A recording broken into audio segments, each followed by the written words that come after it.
رب العالمین کا بےحد کرم ہے اور اسی کے فضل سے الحمدللہ جمعۃ المبارک کی ان پرنور بابرکت ساعتوں میں کہ جس کی تاریخ 11 محرم الحرام محبوب سبحانی قندیل نورانی شہباز لامکانی سیدنا شیخ عبد القادر جیلانی حضور غوث اعظم رضی اللہ تعالیٰ عنہ سے نسبت والی تاریخ۔ دعا ہے اللہ تعالیٰ اس ماہ محرم الحرام کی برکتوں سے ہم سب کو مالا مال فرمائیں اور حضور غوث اعظم رضی اللہ تعالیٰ عنہ کی غلامی میں ہمیشہ کے لیے ہمیں استقامت عطا فرمائیں۔ سیرت رسول عربی صلی اللہ علیہ وسلم کے عنوان سے محبوب صلی اللہ علیہ وسلم کی پیاری سیرت کو ہم سماعت کر رہے ہیں۔ ہجرت تک کے واقعات کو ہم نے سماعت کر لیا ہے اور اب انشاءاللہ ہجرت کے پہلے سال میں ہونے والے کچھ اہم معاملات کو ہم ذکر کریں گے۔ اللہ رب العزت مکی اور مدنی زندگی کے صدقے سے ہماری زندگیوں میں بھی خوشیاں نصیب فرمائیں۔ جب رسول اللہ صلی اللہ علیہ وسلم ہجرت کر کے مدینہ منورہ پہنچے اور جب آپ نے مدینہ کی پاک سرزمین پر قدم رکھا تو وہ اسلامی تاریخ 12 ربیع الاول اور پیر کا دن تھا۔ آپ نے یہ اعلان کر دیا کہ میری اونٹنی جہاں رکے گی میرا قیام وہیں ہوگا۔ جب آپ مدینہ منورہ کی حدود میں داخل ہوئے تو پھر آپ نے ایک ایسی جگہ پر قیام کیا جہاں آج مسجد قباء بنی ہوئی ہے، جس کا ذکر اللہ تبارک و تعالی نے 11ویں پارے کے اندر فرمایا، لمسجد اسس علی التقوی من اول یوم احق ان تقوم فیہ۔ وہ مسجد جس کی بنیاد میں سب سے پہلے تقوی اور پرہیزگاری کو رکھا گیا، فیہ رجال یحبون ان یتطہروا واللہ یحب المطہرین، اور اللہ تبارک و تعالی پاک رہنے والوں کو پسند فرماتا ہے۔ مسجد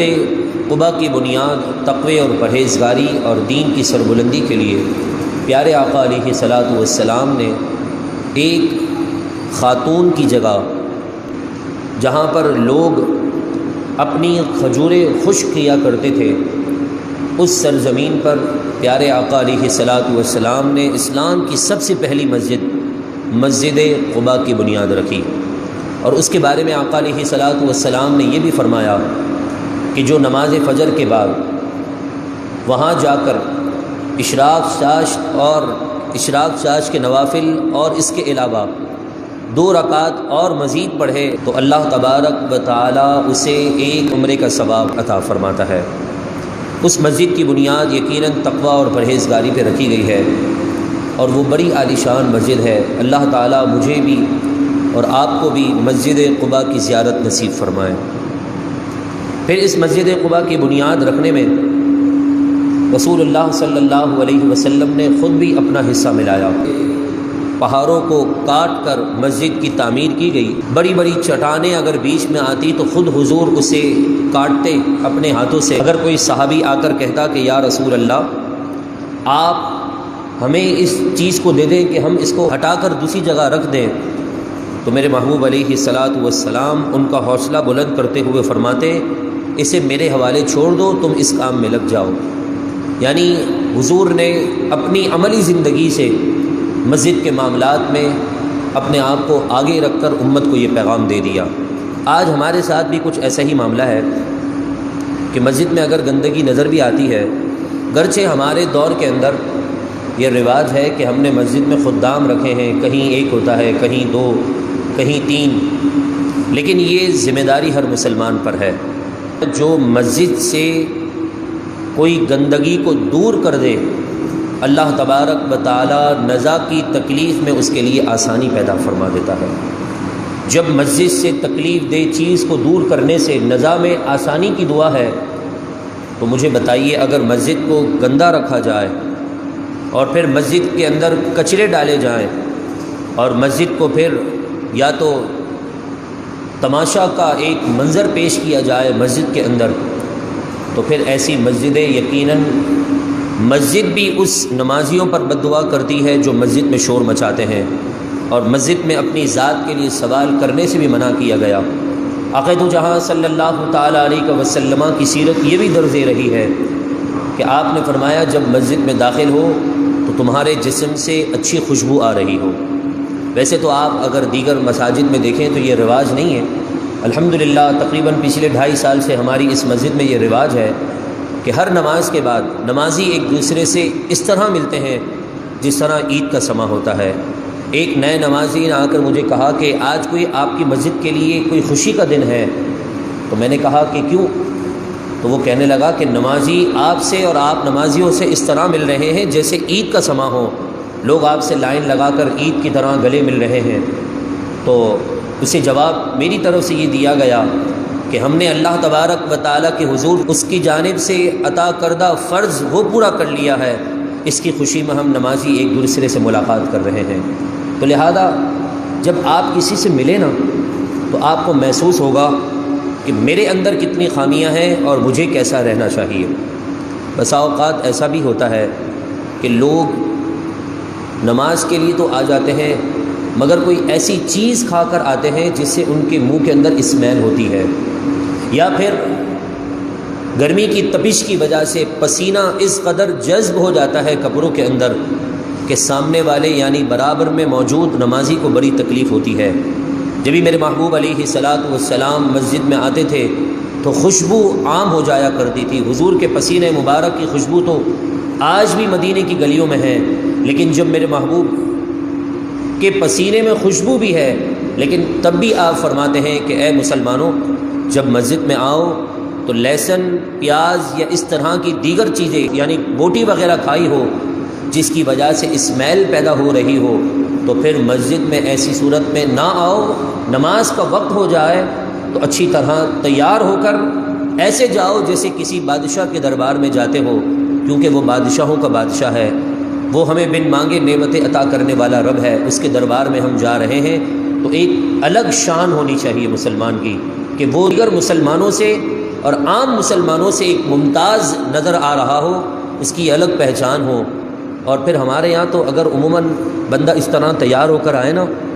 تو لوگ یہ سمجھیں گے کہ شاید بندے کو دعوت میں جانا ہے، کیونکہ ہمارے یہاں رواج ہی نہیں ہے۔ فجر کی نماز ہو یا پھر عام نمازیں ہوں، کپڑے پھٹے پرانے، گلے سرے ہوئے اور اسمیل پسینے کی آ رہی ہو، دھوتی پہنی ہوئی ہو۔ اب وہ رواج نہیں رہا کہ رسول اللہ کے زمانے میں تو حضور نے بھی دھوتی پہن کر مسجد میں آئے تھے، مگر اب دھوتی پہن کر پہلے حضور کسی صحابی کے یہاں مہمان بھی بنتے تھے، اب ہمارے یہاں رواج نہیں ہے۔ اگر آپ کو اپنی داماد کے گھر جانا ہو اور آپ دھوتی پہن کر چلے جائیں، پورا سسرال وہاں جمع ہونا ہو، آپ اپنی بہن کے جو ہے وہ گھر چلے جائیں، بہن کے سسرال میں دھوتی پہن کر، تو کس قدر آپ کو لوگوں کے سامنے بے عزتی اور ذلت کا سامنا کرنا پڑے گا۔ تو جب ہم اپنے سسرال میں اپنی بہن کے گھر پر اپنی بچی کے یہاں نہیں جا سکتے ایسے کپڑوں کے اندر، تو پھر ہم اللہ کے دربار میں ایسے کپڑوں میں آئیں، یہ مسلمان کو زیب نہیں دیتا ہے۔ تو مسجد قباء کی بنیاد جو ہے وہ تقوی اور پرہیزگاری پہ رکھی گئی۔ اس تعمیر میں حضرت جبریل علیہ السلام نے بھی حصہ ملایا، یہاں تک کہ جب صحابہ کرام علیہم رضوان اینٹیں اٹھا کر مسجد قباء کی تعمیر کے لیے رکھ رہے تھے تو یہ شعر پڑھا کرتے تھے: افلح من یعالج المساجد ویقرأ القرآن قائما وقاعدا ولا بیت اللیل عنہ راقدا۔ یہ وہ کامیاب مسجد ہے جو دیگر مسجدوں کے لیے ایک اساس ہے، بنیاد ہے، جو مسجد تعمیر کرتا ہے، اس میں قرآن کی تلاوت کرتا ہے، بیٹھتا ہے، قرآن اور اللہ کا ذکر کرتا ہے اور راتوں کو جاگ کر مسجدوں میں عبادت کرتا ہے، تو یہ مسجدیں اپنے آباد کرنے والے کے لیے دعائیں کر رہی ہوتی ہے۔ یقیناً صحابہ کرام علیہم رضوان کی یہ اشعار کا مفہوم بھی ہمیں درس دے رہا ہے کہ آج ہم اپنے اعمال پر غور کریں۔ ایک آدمی نے مسلمانوں کو روحانی طور پر زور سے چانٹا مارا اور کہا کہ مجھے معلوم نہیں کہ مسلمانوں کے کتنے خدا ہیں۔ کسی نے کہا کیسی بات کرتے ہو، ایک ہی خدا ہے، اسی کی عبادت کرتے ہیں مسلمان۔ کہا کہ نہیں، ایسا محسوس ہوتا ہے جیسے ہمارے ہندو مذہب کے اندر بہت سے خدا ہیں، ان کے الگ الگ نام ہیں، کسی کو بہت بڑی جگہ دی گئی تو کسی کے یہاں مندر چھوٹا سا بنا ہوا ہے۔ تو ایسا ہی مسلمانوں کا بھی حال لگتا ہے کہ ان کے کسی امیر خدا نے ان کے اوپر جمعے کی نماز اور عید کی نماز لازم کی ہے، اور کوئی غریب خدا لگتا تھا جس نے نماز فجر ان پر لازم کی ہے۔ مجھے بتائیے یہ کس قدر مسلمانوں پر چانٹا ہے کہ ہم عید کی طرح جمعے کو تو ادا کرتے ہیں مگر نماز فجر کا اہتمام نہیں کرتے۔ مسجد کے پڑوس میں ہوتے ہیں، مسجد کی دیوار سے دیوار ملی ہوتی ہے، اور مسجد کے اندر موجود نمازیوں کی آہٹ کی آواز بھی ہمارے گھر میں آ رہی ہو، اور تلاوت قرآن کی آواز بھی آ رہی ہو، مگر ہم یہ چاہیں کہ ہمارا بچہ نماز کی پہلی صف میں موجود ہو، امام صاحب اور مؤذن صاحب کے ساتھ سورتوں کی تلاوت کرے، مگر ہم بچے کی موجودگی میں خود گھر پر بیٹھ کر نماز ادا کریں، تو پھر میرے پیاروں محترم بھائیوں زبانوں پر اثر نہیں رہتا ہے۔ زبان پر اثر اس وقت ہو کہ میں آپ سے کہوں کہ آپ سچ بولیں لیکن میں خود چوراہے پر کھڑے ہو کر جھوٹ بول رہا ہوں، میں آپ سے کہوں کہ بدگمانیوں والی جگہوں پر نہ کھڑے رہیں لیکن میں چورنگیوں پر کھڑے ہو کر ایسے معاملات کروں جس کی وجہ سے لوگوں کا ذہن بدگمانی کی طرف چلے جائے، دین سے ہٹ کر ہو جائے، تو یقیناً پھر زبان میں اثر باقی نہیں رہتا ہے۔ اثر آپ اپنی زبان پر لانا چاہتے ہیں، اپنی اولادوں کو مسجد کی پہلی صف میں دیکھنا چاہتے ہیں تو خود آپ بھی مسجد کے پہلی صف میں آئیں۔ آپ اس کے بعد اپنی اولاد کو تبلیغ نہ بھی کریں، اپنی اولاد کو یہ بات نہ بھی کہیں کہ بیٹا مسجد میں جا کر نمازیں ادا کرو، وہ آپ کے اس عمل کو دیکھ کر ہی سب سے آگے چلنا شروع ہو جائے گا۔ اور آج ہم جتنے بھی یہاں پر موجود ہیں، اگر ہم اپنے آباء و اجداد پر غور کریں نا تو باپ نے نماز فجر کے لیے کبھی انگلی پکڑ کر مسجد میں لے کر نہیں آیا ہے، یا تو وہ عید کے موقع پر لاتا ہے یا پھر جمعے کے دن لاتا ہے، تو پھر بچے ایک اسٹیپ اور نیچے چلے جاتے ہیں۔ باپ جمعہ لاتا تھا، اولاد بڑی ہو کر صرف عید مسجد میں آتی ہے، یا پھر باپ صرف عید کے ٹائم پر انگلی پکڑ کر مسجد میں لائے گا تو پھر بچہ بڑا ہو کر اسی وقت آئے گا مسجد میں جب وہ لوگوں کے کندھوں پر سوار ہوگا۔ لہذا بہتر یہ ہے کہ جب مسجدوں کی بنیاد کی بات چلی ہے تو مسجدوں کو رونق والا کرنا چاہیے۔ ہم یہ سمجھیں کہ فلاں کام کر لیں گے تو یہ ہو جائے گا، فلاں کام کر لیں گے تو یہ ہو جائے گا، ایسا کچھ نہیں ہوتا ہے۔ یہ اللہ تبارک و تعالیٰ کی طرف سے مخصوص چنے ہوئے لوگ ہوتے ہیں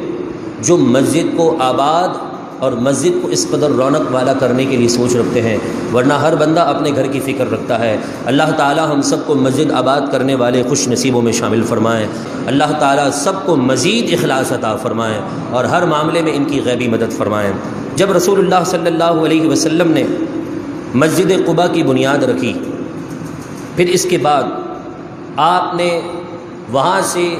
اندرون مدینہ منورہ کی طرف سفر اختیار کیا جہاں آج مسجد نبوی بنی ہوئی ہے۔ جیسے ہی آپ چلنے لگے تو بڑے بڑے سردار حضور کے قدموں پر آئے، سلام پیش کرتے اور کہتے کہ حضرت ہمارے مہمان بن جائیں۔ حضور نے مسجد میں یعنی مدینہ منورہ میں داخل ہونے سے قبل ہی یہ اعلان کر دیا تھا، جہاں میری اونٹنی رکے گی میرا قیام وہیں ہوگا۔ وہ اونٹنی چلتی رہی، مدینے کی گلیوں میں گھومتی رہی، جہاں جہاں اس اونٹنی کے قدم لگے، ایک تو ہیں حضور کے قدم اور ایک ہے حضور کی سواری کے قدم۔ تفسیر میں آتا ہے، تاریخ کی کتابوں میں موجود ہے، جہاں جہاں وہ اس دن اول دن پہلے دن مسجد نبوی کی ابھی تو بنیاد بھی نہیں رکھی گئی، اس سے قبل جہاں جہاں حضور کے اس سواری کے قدم لگے ہیں آج وہ جگہ مسجد نبوی کی حدود میں داخل ہو چکی ہے۔ یہ حضور کی سواری کا عالم ہے، حضور کی سواری کے قدموں کا عالم ہے، تو مجھے بتائیے اس سوار ذات مصطفیٰ کی کیا شان ہوگی۔ پھر جہاں ان کے قدم لگ جائیں، حالانکہ یہ علاقہ پہلے یثرب کہلاتا تھا، اور یثرب کہتے ہیں بیماریوں کا گھر، جہاں سے بیماریاں پیدا ہوتی تھیں، لیکن جب اللہ کے محبوب نے اپنے قدم مبارک مدینے میں رکھے، مسجد قباء کی بنیاد رکھ دی، اب اللہ تبارک و تعالیٰ نے مدینے کی آب و ہوا میں بھی مسلمانوں کے لیے شفا رکھ دی ہے۔ وہ پیارا شہر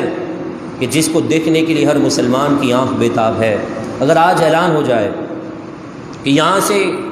سواریاں جا رہی ہیں مدینے کی طرف، لیکن آپ نے اپنے خرچے پر اپنی سواری پر چلنا ہے، کوئی روک ٹوک نہیں راستے میں۔ ہم 20 دن کے اندر پیدل چلتے چلتے سواریوں پر ہوتے ہوتے مدینے پہنچ جائیں گے، تو یقیناً ہر عاشق چاہے اس کے پاس سواری ہو کہ نہ ہو، ادھار لے گا، قرض لے کر اللہ کے محبوب کے دربار میں جائے گا، اور وہاں جا کر اپنی ساری حاجتیں رب کو، اللہ کے محبوب کو پیش کر دے گا۔ خود میرے محبوب نے اپنے امتیوں کے لیے فرما دیا، جس نے میری قبر کی زیارت کی، قیامت کے دن میری شفاعت اس پر واجب ہو جاتی ہے۔ اس قدر اللہ تبارک و تعالی نے اس جگہ کو برکت عطا فرمائی۔ اور پھر آج تو عاشقان مصطفیٰ بھی کہتے ہیں کہ اگر کوئی ایسا مریض ہو نا جسے شفا نہ مل رہی ہو، مدینے کی خاک لے کر آئے اور اس خاک مبارک کو پانی کے اندر گول کر پی لے، جیسی بھی بیماری ہوگی اللہ اسے شفا عطا فرما دے گا۔ اور وہاں پر ایک ایسا کنواں بھی ہے جہاں حضور نے اپنا لعاب اس میں ڈالا ہے، کلی شریف کی ہے، وہ بیر روا کا پانی اگر کسی ڈائلیسس میں موجود مریض کو پلا دیا جائے تو اللہ تعالیٰ اسے بھی شفا عطا فرما دیتا ہے۔ آپ پھر مدینہ منورہ کے اندرونی حصے کی طرف چلتے ہیں، ہر ایک کی یہی خواہش تھی، یا رسول اللہ ہماری طرف نظر کرم فرما دیجئے، ہمارے مہمان بن جائیے، مگر آپ نے سب کو دعائے خیر دیتے رہے، اور اس کے بعد آپ کی سواری آگے بڑھتی رہی، چلتی رہی، یہاں تک کہ مسجد نبوی کا جو سیدھے ہاتھ کا اگلا حصہ ہے وہاں پر جا کر حضور علیہ الصلاۃ والسلام نے جمعۃ المبارک کا دن آ چکا تھا اور وقت جمعہ تھا، تو آپ نے وہاں پر نماز جمعہ ادا کیا اور پہلا خطبہ دیا، اور پہلا نماز جمعہ کا جو اجتماع تھا وہ وہاں پر قائم کیا گیا۔ اور پھر اس کے بعد آپ آگے چل دیے تو ایک قبیلے والے آ کر کہنے لگے کہ یا رسول اللہ آپ کا ننیال ہمارے سے تعلق رکھتا ہے، بنو نجار کے لوگ آ کر کہنے لگے آپ کا ننیال ہمارے یہاں ہے، تو پھر ایک ننیال میں سے آپ کا حق یہ بنتا ہے کہ آپ ہمارے یہاں کچھ دیر کے لیے مہمان بن جائیں، مگر آپ نے اپنی بات پوری کی اور فرمایا جہاں میری اونٹنی رکے گی وہیں جو ہے قیام کیا جائے گا۔ آپ نے انہیں بھی دعاؤں سے نوازا اور یہ سلسلہ آگے چلتا رہا۔ پھر آپ کہاں جا کر، یعنی آپ کی سواری کہاں جا کر رکی اور اس گھر کو شان اور مقام کیا ملا، کس طرح انہوں نے رسول اللہ صلی اللہ علیہ وسلم کی خدمت کی، انشاءاللہ ان باتوں کو سماعت کرنے کے لیے میں آپ سے گزارش کروں گا اگلے جمعۃ المبارک کو ان لمحات میں وقت کی پابندی کے ساتھ تھوڑا جلدی تشریف لے آئیں۔ یہ زندگی کے لمحات بار بار آیا نہیں کرتے کہ رسول اللہ کی سیرت سننے کا موقع مل رہا ہے، اس سے بڑھ کر ایک عاشق کے لیے کیا ہوگا۔ اللہ تبارک و تعالی سیرت طیبہ کے عنوان سے ہمیں بھی فیض حاصل کرنے کی توفیق عطا فرمائے۔